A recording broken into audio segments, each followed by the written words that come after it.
Welcome back to Highly Respected. I'm your host, Scott Greer, and today we're going to have another fantastic and incredible episode for you guys. So sit back and enjoy. And today we're going to be doing all cognitive elite questions today.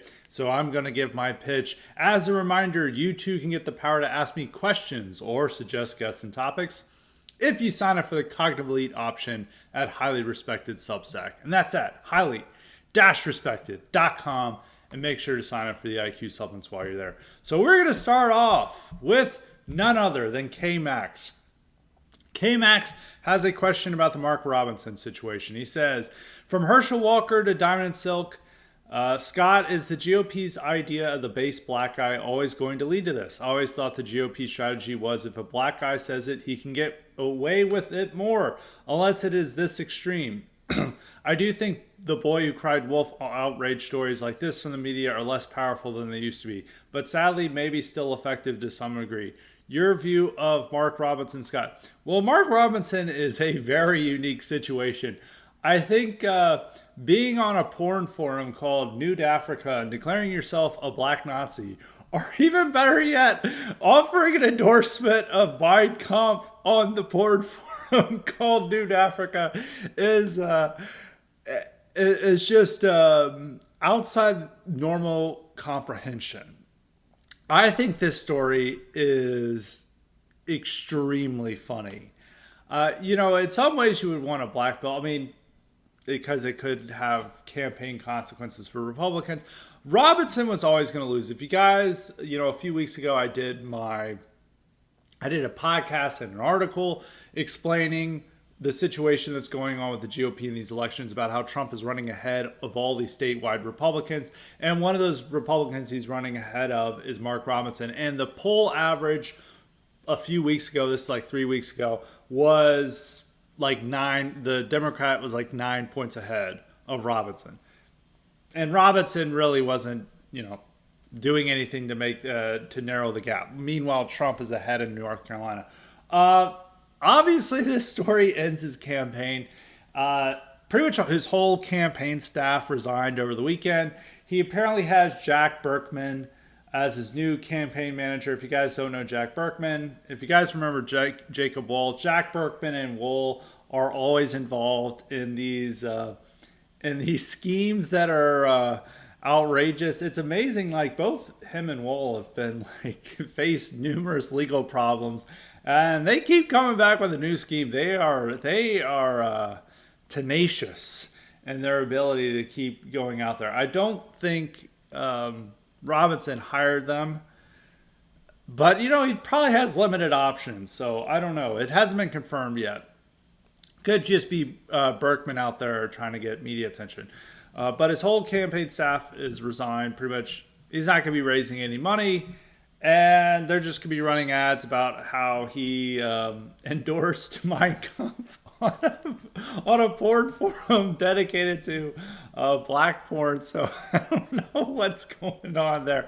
There is so much funny stuff with this. His quote about his enjoyment of transgender porn is really one for the record books. I really have to read this statement.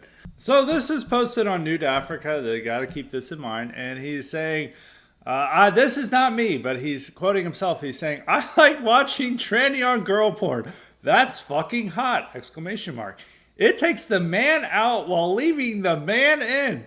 And then he added, and yeah, I'm a perv too! Exclamation mark. And you're thinking about his logic. I don't think Kant and Locke could ever match his logic for watching troon porn, because he's like saying it's not gay. It's actually really straight, because you take the man out, but he's still technically a man, and I don't know what's going. You think about it, like, wow, he's showing himself as actually the straightest porn addict is. But and the I'm a perv too. Just the cherry on top. I think it's.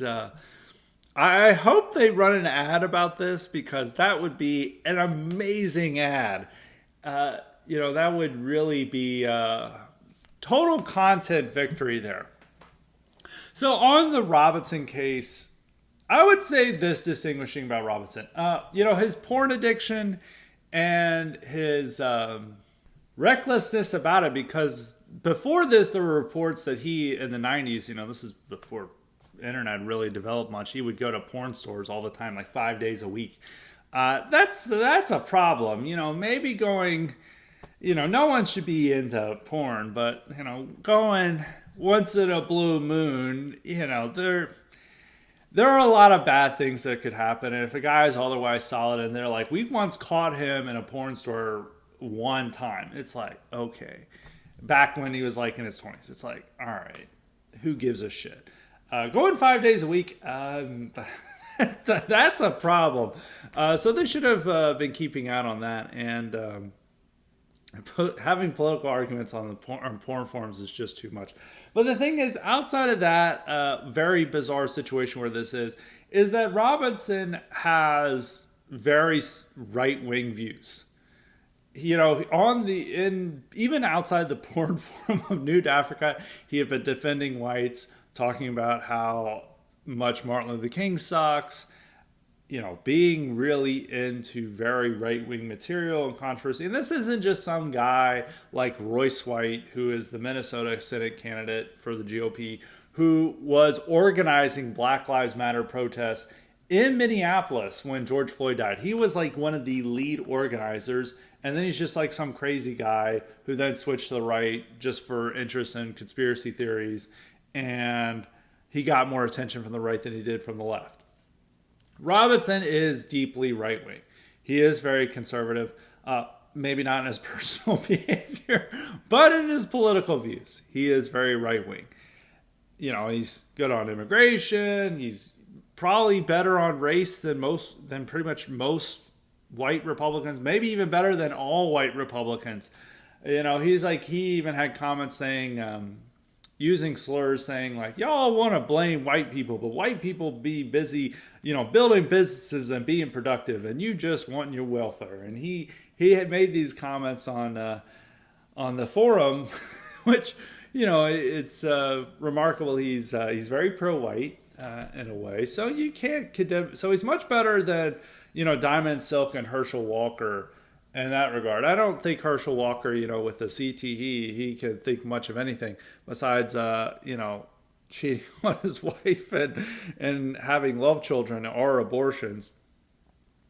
But he was pretty solid.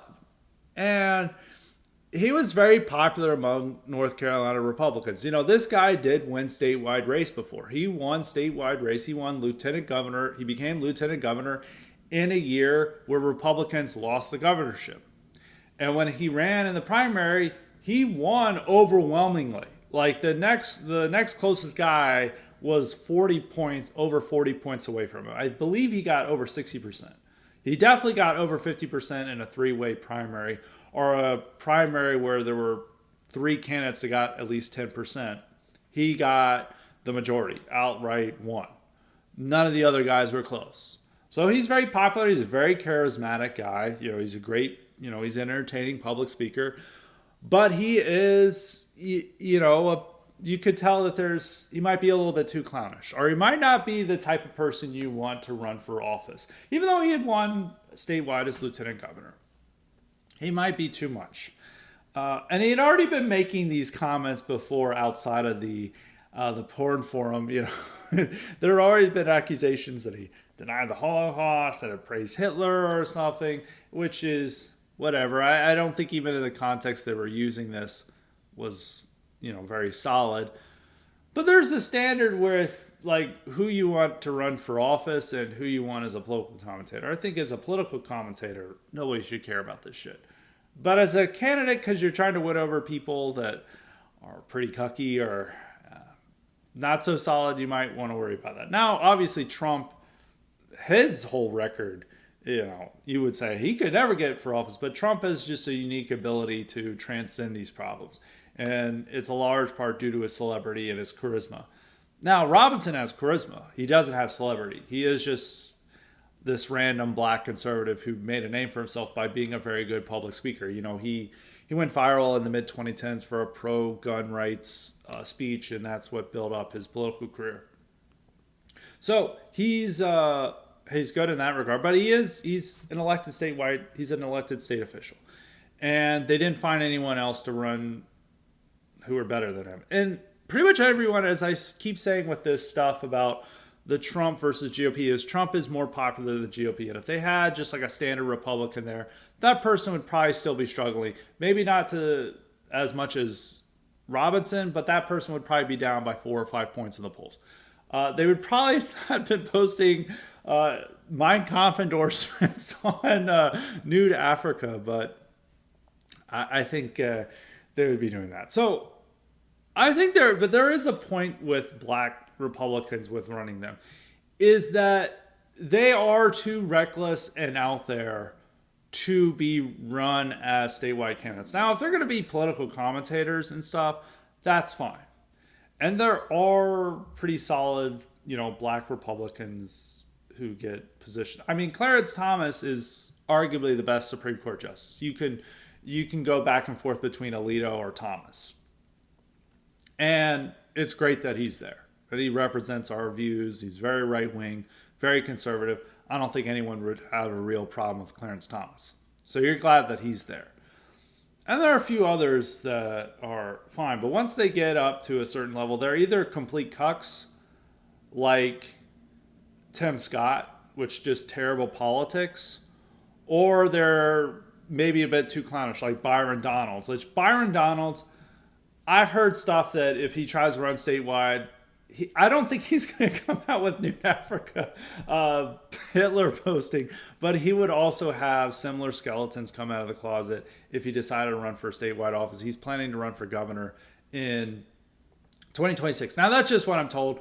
I could be wrong, but I do, just knowing his background and some of the things I've known who people have interacted with him, he's probably going to have similar stuff come out. And that's like all these black Republicans, if they try to go to a higher level or have more scrutiny, they come off as just too wild and crazy. There was this woman who ran in Pennsylvania against Dr. Oz, who we all say is the worst Republican ever, and she was supposed to be one of the more electable types. And it was Kathy Barnett is her name, and she had an abortion when she was younger, and just all this weird stuff in her background. But then people are like, "Oh, she's a black woman. Let's see Democrats call us racist then." And she was, Robinson is pretty smart, I think. I would say this. I mean, he is a bombastic individual, but I would not say he's stupid. And also is apparently, he's got interesting hobbies. He's definitely like a really based white guy trapped in a black guy's body. I think that's like something to say with that. I would not say he's stupid, but Barnett clearly was not very smart, but she was simply out there as a black woman. And so she was like the one running, and she would have been, if she was a Senate candidate, she would have lost by more than even Oz did, even though people don't want to admit that. And then there's like people like Kimberly Classic, who is also a bizarre individual, who was running in a Baltimore ghetto district that had no chance of Republicans winning, but she raised millions of dollars. And then people are like, "You just grifted off of this race." She's like, "I honestly earned this money." It's like, you ran for office, you didn't build a business. But there are a lot of these types. And obviously Royce Weiss is the poster boy of this, who is not even right-wing at all. He's just into conspiracy theories and not even mentally well. I mean, he's most famous for being a draft pick in the NBA. He was supposed to be great, but he was afraid of flying. And so he didn't really flamed out in the NBA. He barely even played because he was afraid of flying. So it's clearly not the most mentally stable individual. And when he ran for Congress, he spent most of his money on strip clubs and stuff. So this is not somebody you want to run, but the fact is he's like a black guy who's a pretty good public speaker, and Republicans just always fall for this. So I would say, in general, there probably can be a few that are good, but you're always going to have these problems. You're either going to be this guy is just a complete cuck, like Tim Scott. John James would also be in that category, even though I think John James is less strange than Tim Scott. But he's also not that good politically. And then you have the ones that are at least sound good politically, but they all have really bizarre skeletons in their closet and are just an off-putting candidate to normal white middle class voters. And so you got to avoid that. But they're going to continue to fall for this because Republicans really want a black person to say their politics and their views. And they can obviously get away with far more.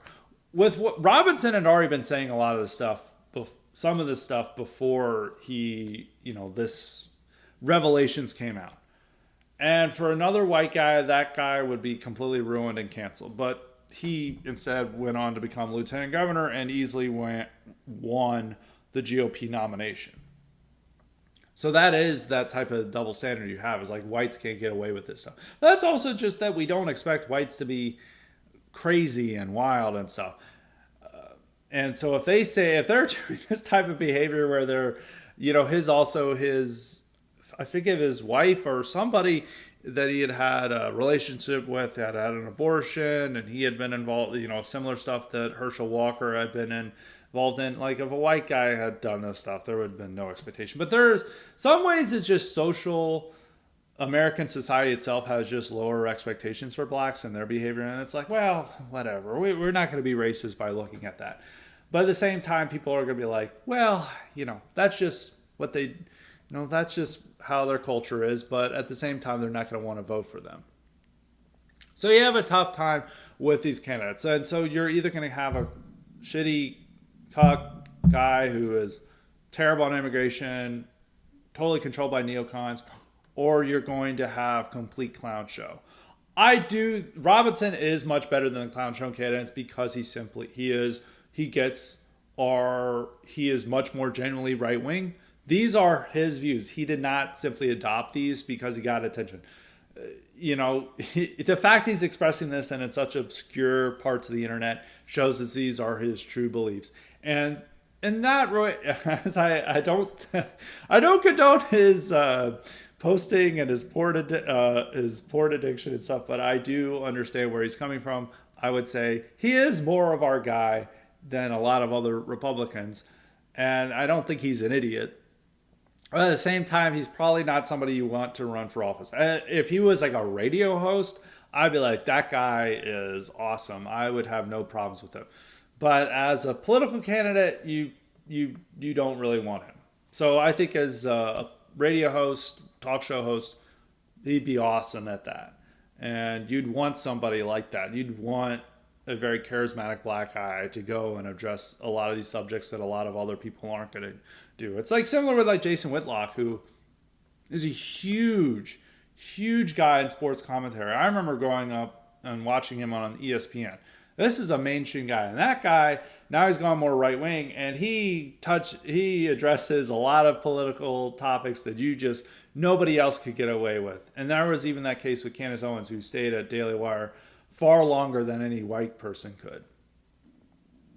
And so that's just the same with like all these guys are allowed to address topics and have discussions that no one else is. Like even Jesse Lee Peterson's another example who's been fairly mainstream, has his own spot within mainstream conservative media, and he's been able to address a lot of topics that normal white commentators can't.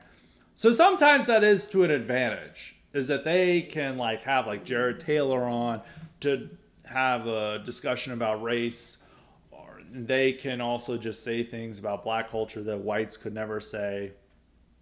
And so you would like them in that position. You don't want Jesse Lee Peterson or Jason Whitlock running for office, but you like that they're commentators, radio hosts, and hosting a podcast. And so I think that's the better thing for Robinson. So I don't want to be too critical of him in that regard, but you don't want these guys for political office. And so this should send a message that you don't want to elevate these people. Who are you saying these people? You really don't want to elevate these black Republicans to a point that they become leaders in the party. And I always used to say that Robinson had the potential to become a top contender in the 2028 primary if he won his race. We no longer have to worry about that. He's not going to win his race at all. He's going to get blown out, and his political career is over. And in some ways, well, not in some ways. If you want the GOP to become less of the insane clown party, that is a good scenario because he cannot win. He could never win a presidential election. I mean, he could barely even win a gubernatorial election in North Carolina. He's not going to win a presidential election, but he did have the potential to win a GOP nomination because a highly charismatic black guy saying things that no white guy could get away with, Republicans would love that. Even if though we would like them, a lot of the things he would say, you still want to win a race and you still want to, we really do need to work on winning back the white middle class, and Mark Robinson is not the answer to that. I like Robinson a lot more than I like Kerry Lake. Kerry Lake, I think, has no real politics. Who's the other person that I would be worried about as running as the ICP candidate in 2028? But it also appears she's going to lose as well. I don't mind her being a senator or governor, but I do not want her as the leader of the party. She has no real political principles or commitment, while Robinson is. But both of them share the same problem of alienating the white middle class and not being capable of winning a national election. And further clownifying the GOP. I'll use the term clownify. And one thing that is happening in 2024, no matter what happens with the general election, which Trump will win, I'm always going to insist that Trump will win. We have to keep that. I've been saying this but a lot, but I want to have a reminder. It is good for us to think that Trump will win and to tell ourselves that because it's the power of positive thinking.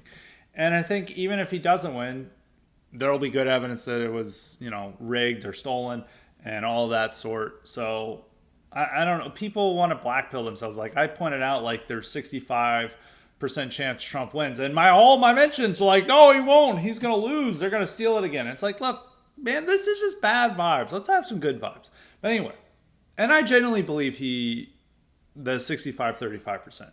65% chance he'll win. And I'm sticking to that. Things could change. Maybe it could lower down to 60%. But I would say it'd be very tough for me to see it as anything. It'll always be more than 50% chance he'll win. Any case. Regardless of what happens with the general election, the ICP, the Insane Clown Party, is taking a big hit in this election. If Lake is set to lose, Robinson's going to lose, Royce White is going to get destroyed. A lot of these guys who are very clownish candidates are losing bad. And the Republican Party is like saying, we've had enough of this.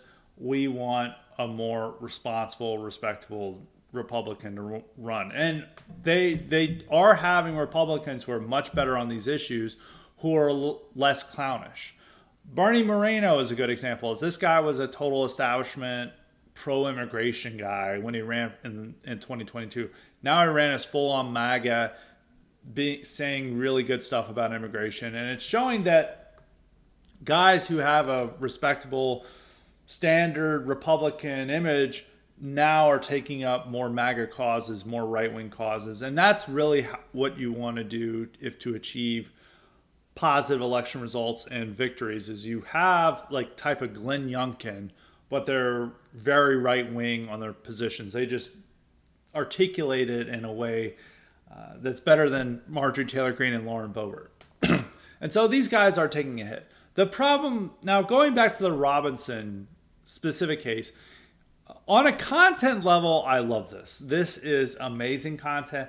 I don't even like counter-signaling it or throwing up my hands like this is terrible, oh, this is so bad, because I've been laughing my ass off so much about these revelations and just thinking it's so funny that I don't want to be a cuck on this matter.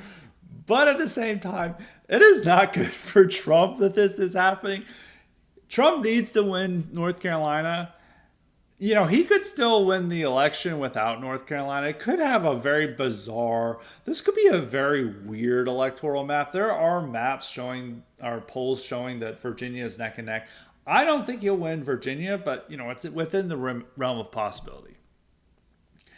And you could have a bizarre map where he loses North Carolina, Georgia, but he still wins the race by winning like Virginia, Nevada, all the Rust Belt.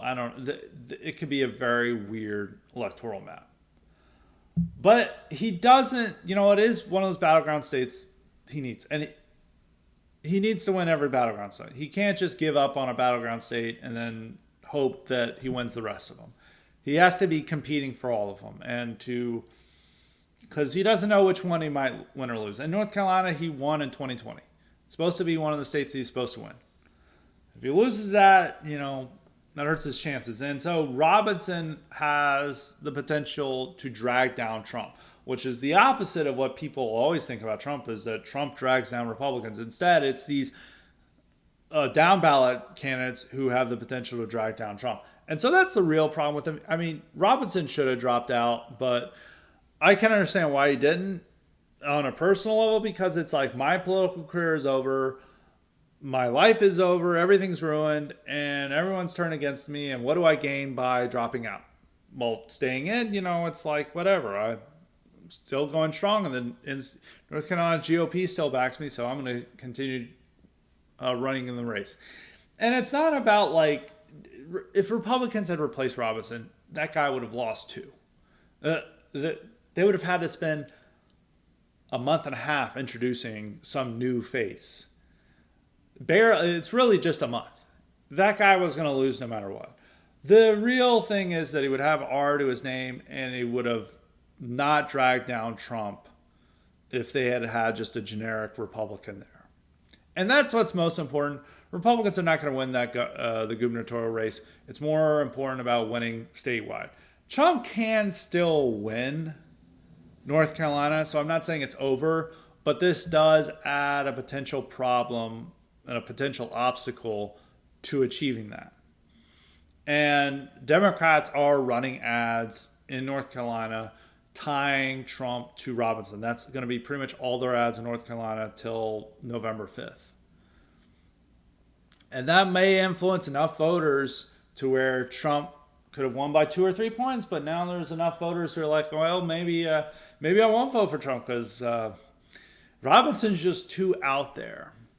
And so that's the potential dangers you have with this. But so I am torn on this. On content, love it. I want a Democrat ad about his featuring his quote on transport. just the incredible, absurd moment you would have in American life with that happening. But at the same time, I want Trump to win. And generally, Trump winning is more important than entertaining myself and making myself laugh. So I would have hoped that Robinson would have dropped out, and but he's not. So we're gonna have to just deal with the situation. It's not over for Trump in North Carolina. He can still win, but it's making it a little bit more difficult. But in the conclusion, the answer to reiterate my point about black Republicans, you really don't want them running or elevating them, because you're always going to have problems like this. Even if they are generally right wing, there's going to be too much bizarre shit in the background for them to be really viable candidates. So with Robinson's and type, you just want them as commentators, not as people running for office. And then you could just have people who just are crazy or just weird, like Kathy Barnett, and they're not even good on politics, or even Winsome Sears, who is not very weak on politics, but a lot of conservatives like her because she's like, oh, she carries guns, stuff like that. She's running for governor in Virginia and next year. And then you just have people like Tim Scott. It'd be much better just to run white Republicans, but Republicans cannot resist the urge to vote for these people, to vote for these type of candidates. And we're going to continue to see this story play out again and again. It will not be as funny. It will not be as entertaining, but you will have similar stories to this. Now we got a bunch of questions from Appalachian. And Appalachian, it's similar to the polls and elections, so we're going to move to those questions. His questions are, polls are everywhere and all are incredibly close, but some people keep saying the polls say that Kamala will win. I keep comparing them to polls in 2020 and 2016 where Trump was down 10 points. Do you think that polling is just more accurate now, or do you think that it is still inaccurate and Trump will actually get a boost on election night? Or do you think that the pollsters are intentionally inflating Kamala's numbers to keep Democrats enthusiastic. Well, her numbers aren't that great. I mean, she's only up by 2 points in the RCP average. So, like I said, at this point, I remember in 2020 distinctly having to tell people because Biden was so far ahead. There were polls showing him with like 10-point advantage in late summer. And by September, I was like telling people, look, by October, if Trump was within 5 points in these polls, he can win. And because I was like saying he doesn't need to win the popular vote. He won the election in 2016 while losing the popular vote by 2 points. A little bit more than 2 points if I recall correctly, but at least 2 points. And so if we see the RCP average happen on election day, where she only wins the popular vote by 2 points, he likely won the Electoral College and he won. So, let's calm down here a little bit. So the polls aren't that much, and they keep going back and forth. And our brat bump is over, and I think as October goes along and inflation and the economy are having problems. I mean, the Fed's trying to help Kamala win with their announcement last week, but there are still going to be problems. And I think as October goes along, the polls are going to show more of a dead heat, and that's better for Trump. Now, are the polls more accurate? It's a tough question because you don't know what turnout is going to be like. Because in 2016 and 2020, they didn't account for Trump getting out these voters who would have otherwise not voted, but they came out.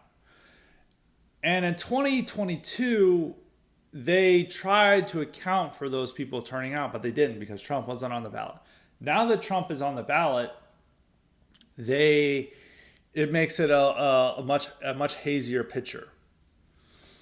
And so there could be something that maybe the polls are accurate and that they reflect the turnout rate that it was in 2022.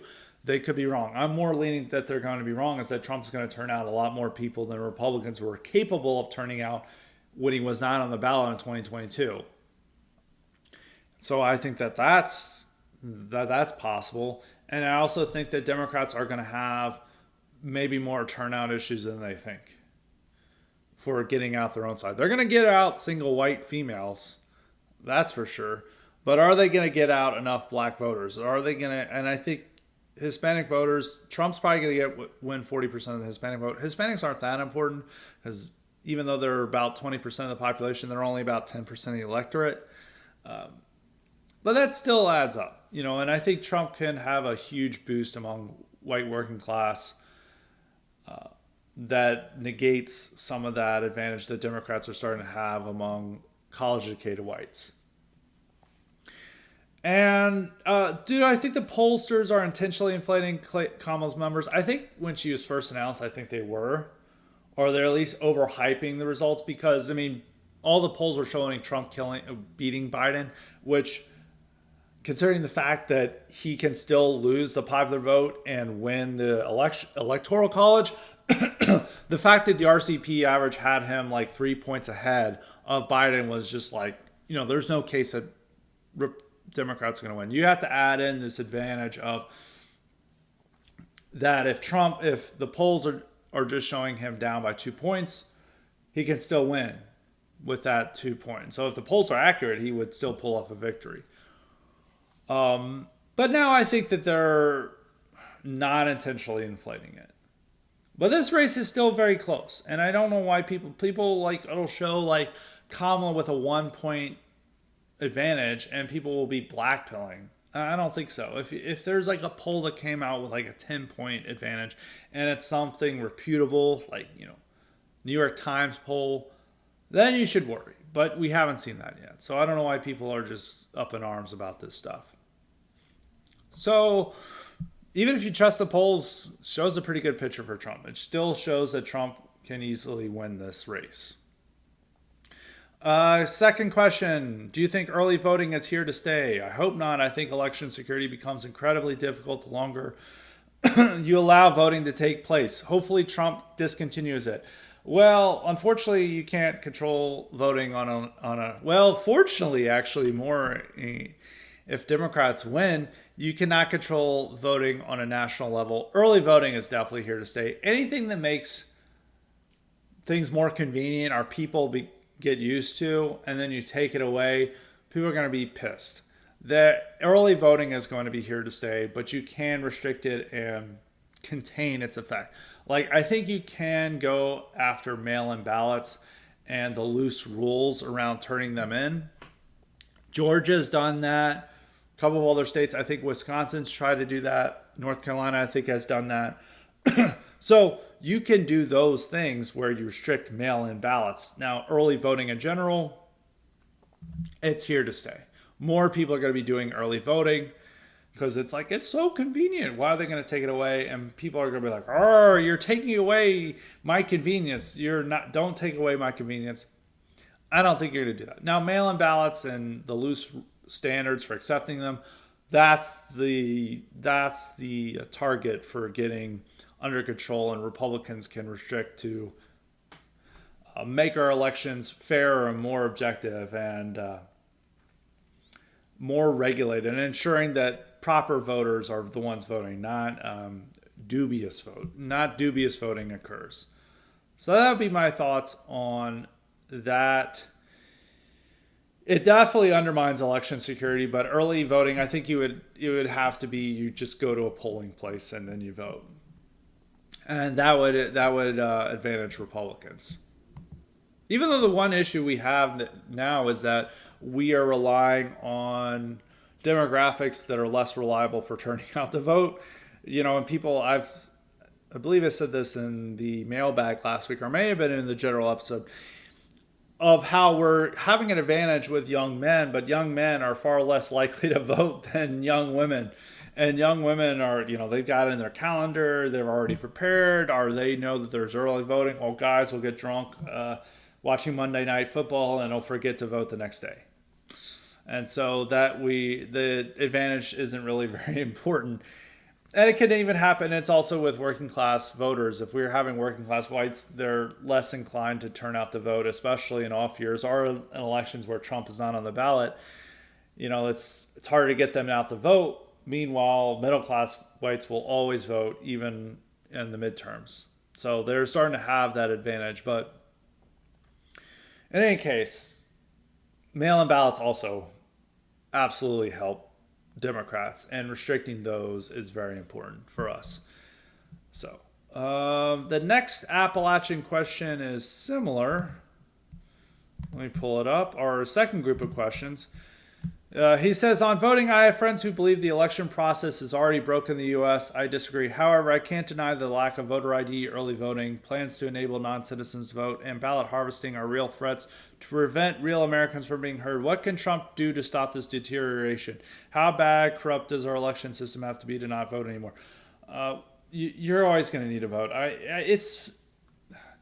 I've went over a lot of this. Is one, trying to pass voter ID laws, restricting mail-in ballots, the SAVE Act to stop non-citizens vote. All those things and restrictions on mail-in balloting will really put a number on ballot harvesting. Very easy things to do. And people are like, it's already broken. I don't know if you're like saying that. People want to feel that they are doing something by not voting. Like the system's like, no, don't vote. Oh, please vote. You got to vote. And they're like, no, I'm not voting. It's just a way of just being disagreeable and thinking that, I'm being different. I'm not conforming. And I'm screwing over the system. Really, you're just screwing over yourself and taking away your own voice by not voting. Voting is very important. No matter how corrupt the system is, you're still going to vote. It's like 5 minutes out of your day. Why are you not going to vote? Not voting is not like delegitimizing the system, because millions and millions of other Americans are voting. So it doesn't matter. You're just simply choosing not to participate in the process and then thinking it's very important. No, it's like these right-wing ideas, because a lot of people are powerless or feel that they're powerless and lack any type of potency. And then they'll just say, oh, by me rejecting the system by not voting, I'm making the system crumble. But really, the system carries on without you, and it's perfectly happy if you don't vote. But a lot of people get into this ideas. It's also one of the things where I once posted where Democrats are starting to register mentally ill people like through their therapist or through the institution, the insane asylums that we still have. Meanwhile, we convince our schizos to not vote. It's like your vote is already stolen. It's already rigged. Doesn't matter whether you do, you shouldn't vote. And people are like, oh, we're going to turn to revolution. It's like, no, you're not. You're just going to sit at home and play video games. It's not a revolutionary or a act to not vote. You're just taking away your own voice. Voting is important. I am not that our sacred right to vote, but it's like 5 minutes out of your day, you can't make an impact by voting. And by telling people not to vote, you just ensure that you're not going to have any power and you're going to have no say in what happens to America. Just a way of people thinking that them not doing anything is the real power move. You see this a lot with just anything. It's like, though, what they really don't want me to do is sit on my couch and play video games and get high. This is really overthrowing the regime here. So I have no time for those people. Like, voting does not even counteract any other strategy you have. Like, if you're thinking that you need to build up an alternative community outside the mainstream or anything of that sort, voting does not like somehow topple that effort. But people just want to. People aren't actually involved in those ideas, so they just want to pretend that voting upsets that. That's like, it gets in the way of my other plans. It doesn't. People just want to make up excuses. And so other question, this is his fourth question, follow-on question: after Trump wins or loses, let's say Nikki Haley or Mitt Romney type gets the Republican nomination, would you still vote for the GOP because they're the better option? If a candidate bends the leg to DEI and open borders, would you vote for them? On the second question, no. If they're really bad, I would not vote for them. Like I said, voting is an option, and so I would either protest vote. I would either vote Democrat or I would vote third party or something. I don't think the 2028 candidate won't be that bad. It won't be a Nikki Haley or Mitt Romney type. It will be somebody who's solid.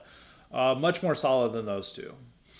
So you would not do that. Now, there could be a case where they would be the better option. If the Democrat is promising to throw people like myself in jail, I would have to, tactically, I would vote for the Republican. If it's a matter of Democrat, I'm going to jail, or I'm going to be harassed and not like lose my right to vote or something, lose my right to own a firearm because of my extremist politics, and the GOP is promising not to do that, I would vote for the GOP. But if, the Democrat is basically the same, has the same views on immigration, you don't really have to worry about them censoring us or, implementing gun control or anything. They just have really terrible tax policies or something.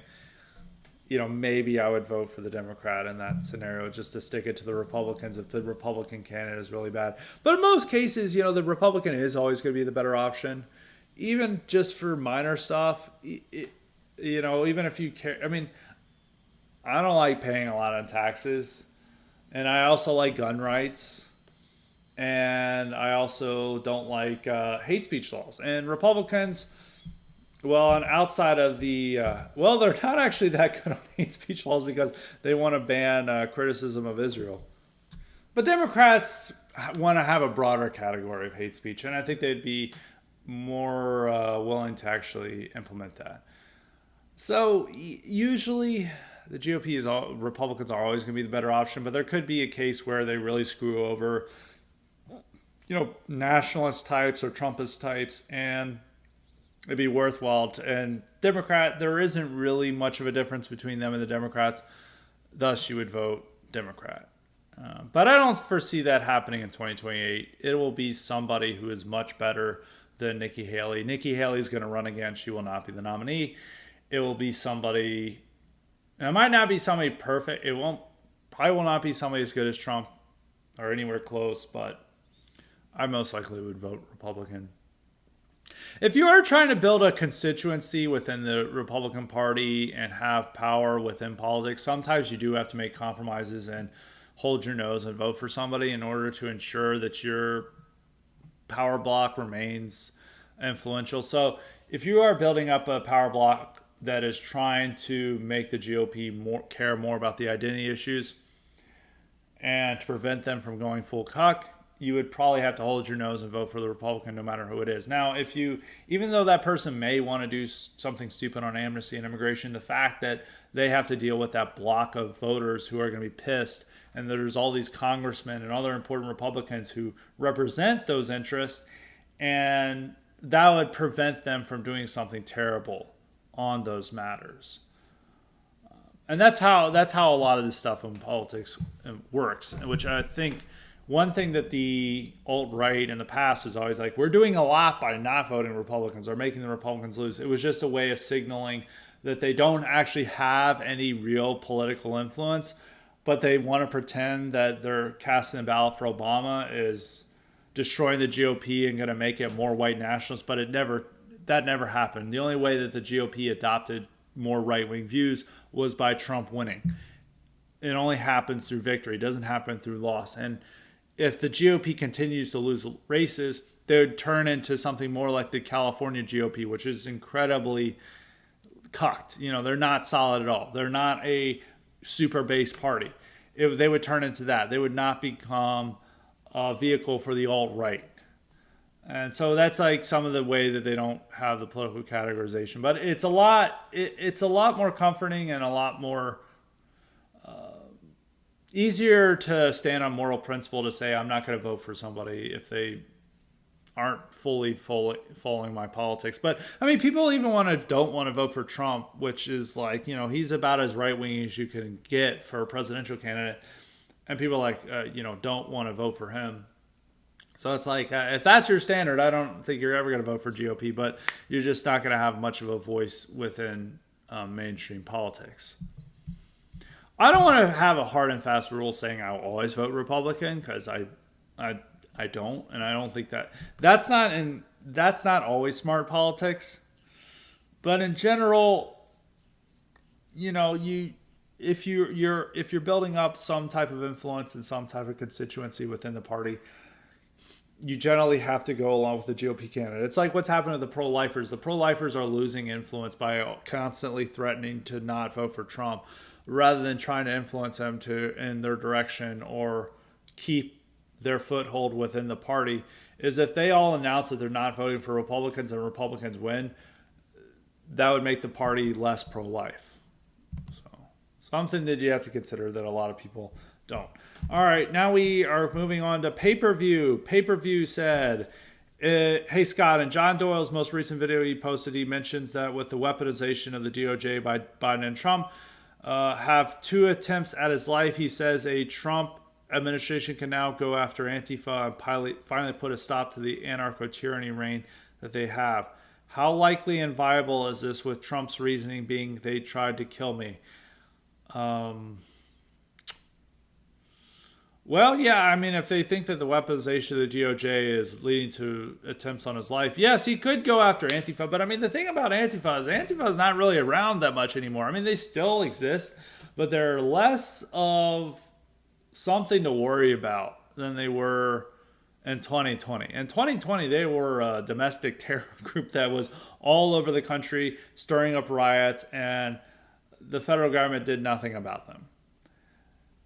Now, if they could restart or revive themselves in a Trump admin, and yes, Trump should go after them. I mean, even he doesn't even need to say that point to his assassination attempts. He can just say, like, look, they're starting riots all over the country. They're doing a lot of trouble.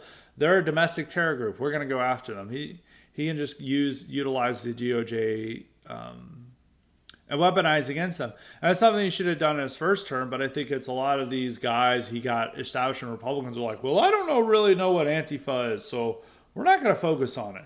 Now everyone would know what Antifa is, and there would be much better people, and so that they could go after them.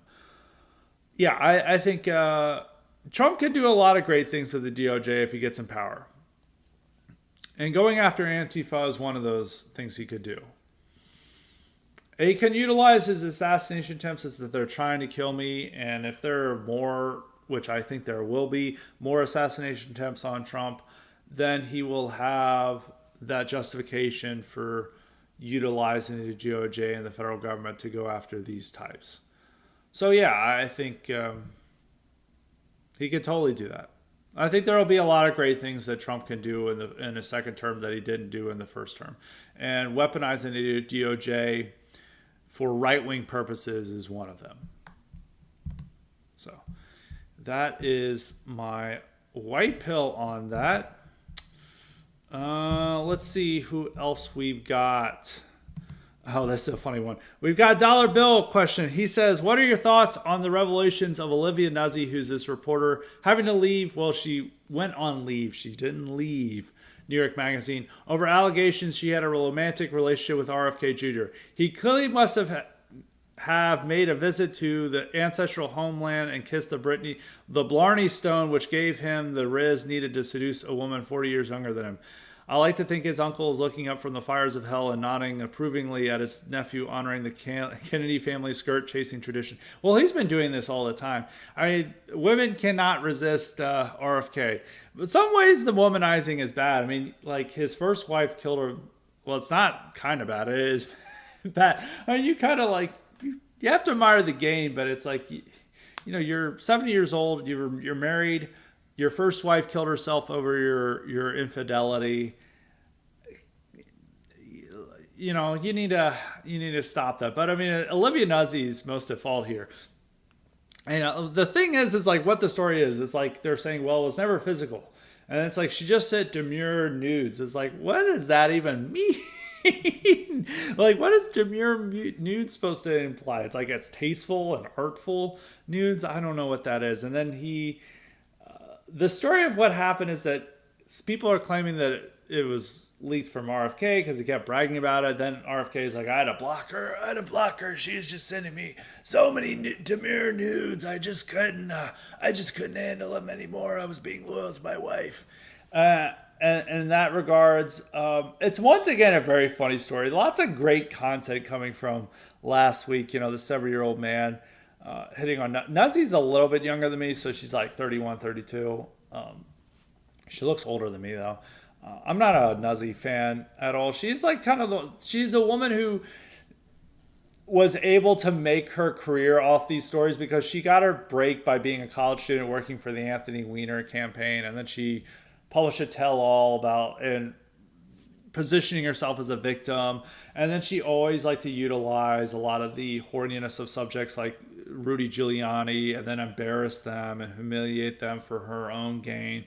And there was one time she had a story of, I think it was like in 2014 or 2015, where she's like taking a long Uber ride between cities, and the guy made an awkward comment, and she's like, "Hello, Uber, your driver just harassed me. I was in a very dangerous situation."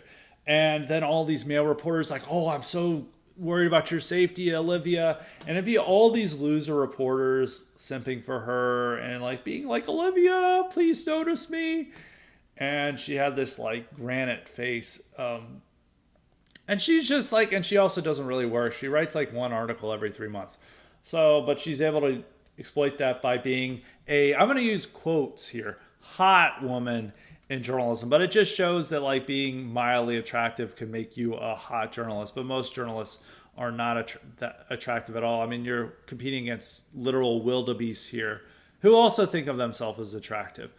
But it's a very funny story. I do think in RFK's credit here, you know, she had every incentive to make a story about this. It's like RFK was hitting on me, and then she would have totally done this, but she could not overcome the gravelly voice of 70-year-old RFK and just kept sending nudes and even destroyed her engagement to Ryan Lizza over this. And she had been accused of being a homewrecker with Ryan Lizza because Ryan Lizza was married.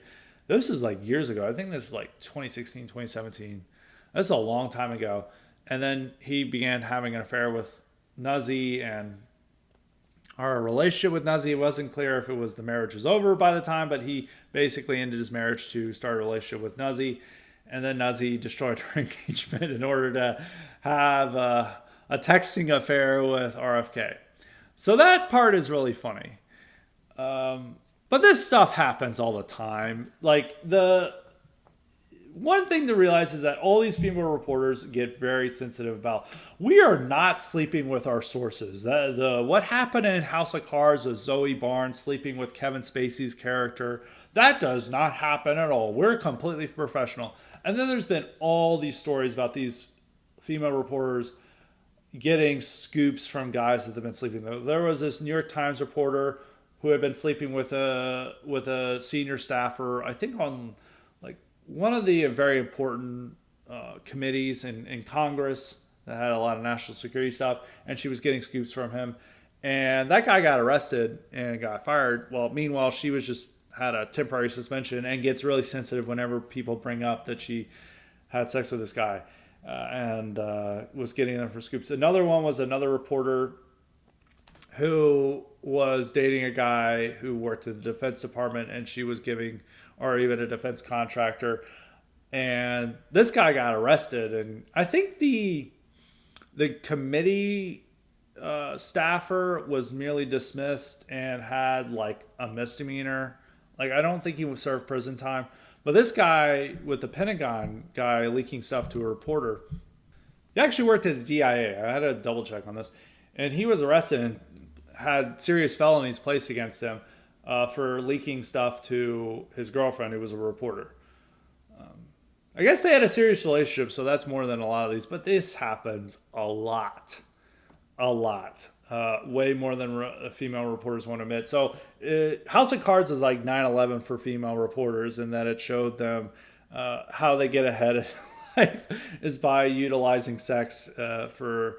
There's been other female reporters that they were dating a more important reporter, and, you know, this guy would have been a total loser, and so he was giving the younger reporter scoops to advance her career. And so this happens pretty frequently in the field.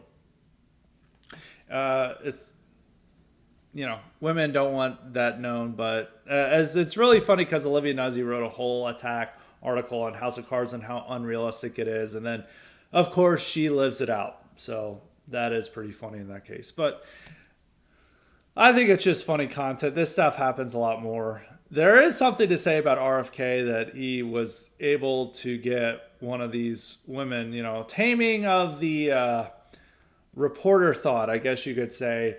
Not taming of the shrew, because she's not a shrew, but... And that she would have 100%, like the fact that he's sending, you know, flirty texts, that done a story about this, like, RFK Jr. hit on me. And all these beta simp reporters would be like, oh, I hope you're okay. And she instead didn't. She instead sent demure nudes instead. So RFK's got some riz. I gotta admit that. He's got game. He probably shouldn't be utilizing this game, as he should be loyal to his wife. I mean, he is a Kennedy after all. And this is just what they all do. Now we'll conclude with New England refugee questions. All the other questions will be for the mailbag if I didn't answer. If I did not tell you mailbag, please email me. But I did tell everyone that it was for mailbag. That'll be for mailbag. So New England refugee asks, please speak on the Mossad using pagers to blow up Hezbollah members. I know it's not really... Or he's saying it's outside of foreign affairs, but it's a fascinating operation. Does it show the effectiveness of the Mossad or the negligence of the Arabs more? I don't know really what the case would be there. It is a very bizarre story. I don't really like Israel continuing to escalate the conflict with Iran and Hezbollah, because they're relying on us to intimidate these Hezbollah and Iran from retaliating, because we've got a carrier group out there. We've got Navy ships out there sending a message to, like, hey, if you attack, we might intervene, which we should not be doing. I don't want to have World War III over fucking Gaza and the pager explosions. But at the same time, they are really embarrassing these people. They're embarrassing Iran. They're embarrassing Hezbollah. I mean, all these assassinations that they're carrying out are like Looney Tunes stuff, where it's like, how did you allow this to happen?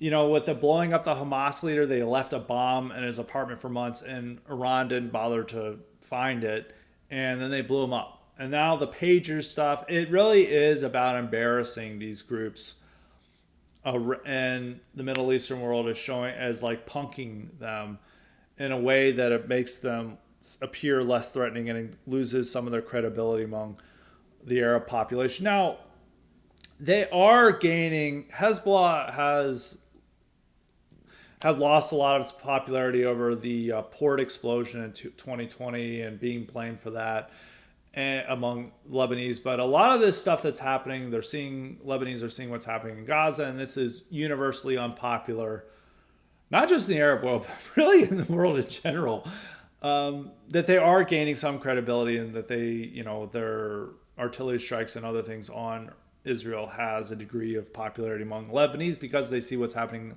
Gaza and they really don't like that. But at the same time, they're showing them as a degree of incompetence and a way of getting owned by Israel that people don't want to really trust and support them as much. But it's unlikely to escalate. I read an interesting article that they're making it that neither party really wants to escalate this because, one, Israel doesn't want to invade because they know that they would lose a lot of soldiers if they went into Lebanon. Hezbollah has been preparing for another Israel ground invasion for many, many years. They know how to make it a very bloody affair for them, and they would lose troops in that regard. At the same time, Iran is leery of escalating because they're worried about American involvement, which, once again, America should not be promising that level of involvement. And Iran is backing down from wanting to escalate, and they control Hezbollah. So both parties don't really want to escalate it. So they're just doing this, Hezbollah fires rockets into Israel. Israel does these Looney Tune-like attacks on Hezbollah, and that's just really what's going to be. I think the real solution is really we need to come down hard on Israel and tell them, like, hey, Gaza operation is over. It's done. We don't want to risk World War III over this. We're the one providing you all the weapons and stuff. There needs to be a harder line in telling them, like, it's going to be all cut off if you don't just finally end the Gaza war right now. And we're not taking any of these people either. So you can't ethnically cleanse them. Unfortunately, no one appears to be making that message, but that is. I do think there is another point. There is a type of brain drain among Hezbollah, among the Lebanese, and among Iran, where they're all having this idiotic shit that would not happen in any other country. I mean, the most embarrassing thing from Iran was when their president died in a helicopter crash that they shouldn't have been even flying. It's like, oh, we're in dangerous terrain and it's really foggy. Let's go on up. If they had smarter people, but they wouldn't have done this. But they're having such intense brain drain from Iran and from these world that they're left with idiots. A lot of that revolutionary generation, like Soleimani and those guys that were very highly competent, very effective commanders, are either dead and their children are people of that same high IQ and caliber have left for the West. And now they're just left with morons. And that does limit their effectiveness. So it is what it is. It's a messy scenario. I don't think we should continue to allow. I think we need to take a harder line because Israel. I think even Netanyahu, if he thinks his political future is based on continuing to escalate this conflict, which he thinks it does, that creates a bad scenario for America. So, messy situation as is, as I said. Now we'll conclude on this question from New England Refugee. He says, in an interview with Oprah this past week, Harris said something which I believe is unambiguously good for us. She said, if somebody breaks in my house, they're getting shot. Self-defense is the main part of the Second Amendment that we care about, and having her on record saying this means that whites should be able to defend themselves in their own house, even if she is elected. Do you agree? I would not say whites should be the racial element. There's been cases where it could be castle doctrine in play, but it's a white guy shooting a black kid. Like that case, I think it was in Kansas City, where a elderly white guy shot a black kid who was knocking on his door at night. and he didn't properly identify himself and he shot him. And then they're like, this is the second coming of Emmett Till here.